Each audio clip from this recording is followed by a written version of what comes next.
Всички мъже са изпадали в такава ситуация. Виждаш я напълно непозната, красива, усмихната и в главата ти избухва мисълта: отиди при нея, кажи нещо. Но точно след тази мисъл идва и другата.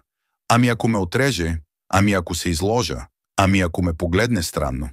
И така, вместо да направиш крачка напред, оставяш я да си тръгне. Минутите минават, но мисълта остава.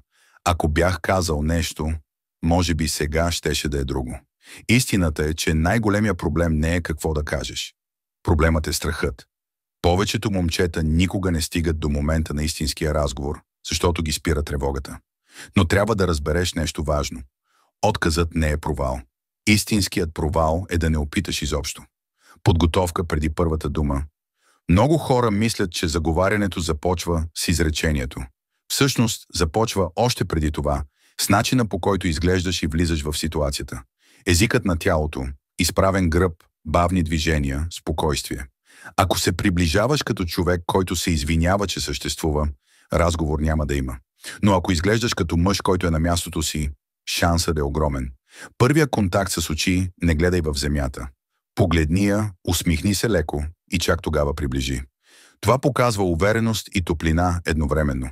Настройката, вместо да мислиш дано да стане, мисли: ще пробвам, ще се забавлявам.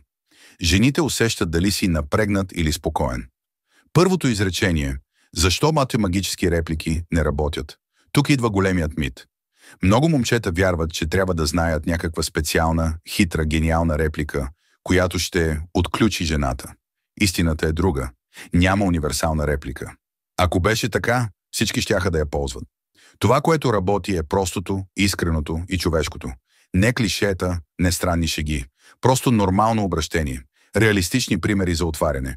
Без баналности.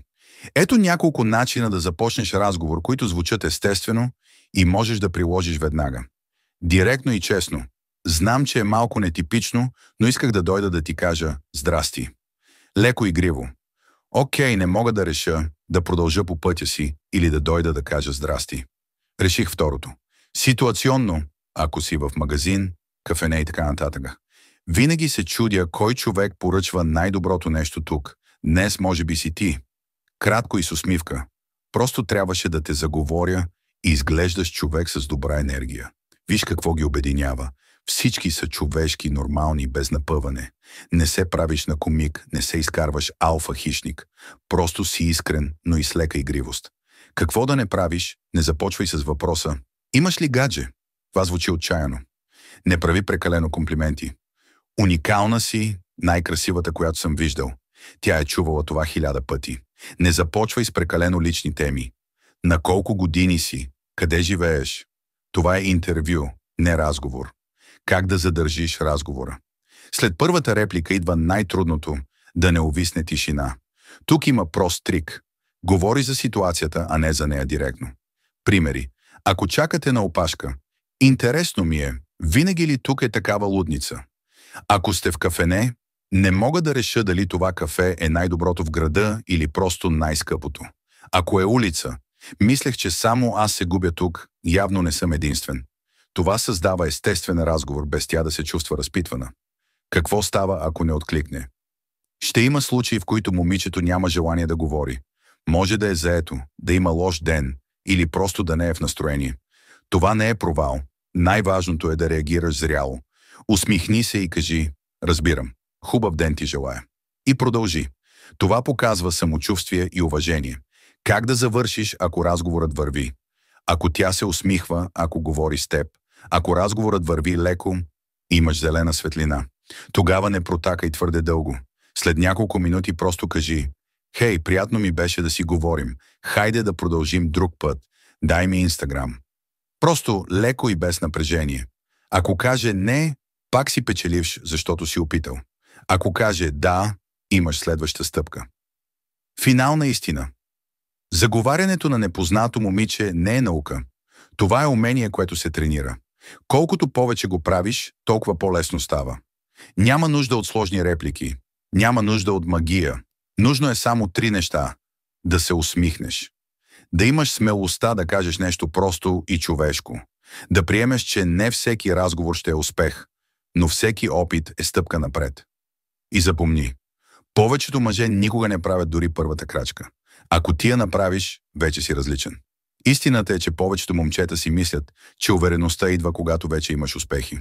Но всъщност е обратното. Увереността идва от това да започнеш да действаш, дори когато се страхуваш. Един практичен подход е да тренираш малки социални микродействия всеки ден. Например, поглед и усмивка. Когато се разминаваш с непознати по улицата, дръж очен контакт за секунда и се усмихни. Мини поздрав, кажи ти здравей или приятен ден на касиерката, баристата, охраната пред блока. Малка шега в ситуация. Ако някой изпусне нещо или стане нещо забавно в магазина, направи лек коментар. Тези дребни стъпки те учат да бъдеш социален без напрежение.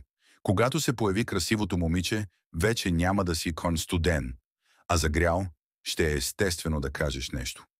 Мисленето на играта с резултат срещу играта за опит. Много мъже се блокират, защото мислят, че всяка среща е съдбоносна. Че ако изпуснеш тази жена, край, пропиляваш уникален шанс. Но това е капан. Истината е, има хиляди жени, с които можеш да се запознаеш. Всяка ситуация е само тренировка. Ако мислиш така, сваляш напрежението.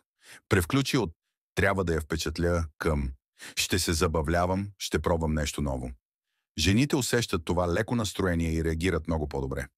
Енергията ти е по-важна от думите. Повечето хора не осъзнават, че жените помнят не точно какво си казал, а как си ги накарал да се почувстват. Ако си напрегнат, дори най-умната реплика ще звучи странно. Ако си спокоен и усмихнат, дори простото «здрасти» ще изглежда уверено. Затова преди да заговориш, направи малък трик. Поеми дълбоко въздух, изправи гърба, усмихни се леко. Това те настройва в моментално по-добро състояние. Какво да правиш след първите минути? След като разговорът тръгне, идва следващото предизвикателство. Как да го задържиш интересен? Ето 3 техники. Да и правило. Ако тя каже нещо, не спирай разговора с едносричен отговор. Разшири го. Тя. Обичам италианска кухня. Ти. Да, и аз. Особено паста, но винаги ям твърде много. Кое ти е любимо? Добави малка игра. Можеш да вкараш лека закачка. Чакай малко, ти май си от онези хора, които първо гледат десерта в менюто. Тя. Да. Ти. Знаех си. Това значи, че трябва да внимавам с теб. Разкажи кратка мини-история. Не я карай само тя да говори. Сподели нещо малко от твоя ден или от минала смешна ситуация. Историите създават връзка много по-бързо от сухи въпроси. Как да усещаш сигналите? Много момчета не знаят кога жената е заинтересована и или се отказват твърде бързо, или натискат прекалено. Ето ясни знаци, че тя има интерес. Усмихва се често и държи очен контакт. Задава въпроси и тя не само отговаря. Тялото й е обърнато към теб. Не е скръстена и не гледа телефона. Ако видиш тези сигнали, спокойно можеш да предложиш да се видите друг път. Ключът – завършвай силно. Много момчета правят грешка да говорят и говорят, докато не се изчерпят. По-добре е да оставиш разговора в хубав момент. Пример.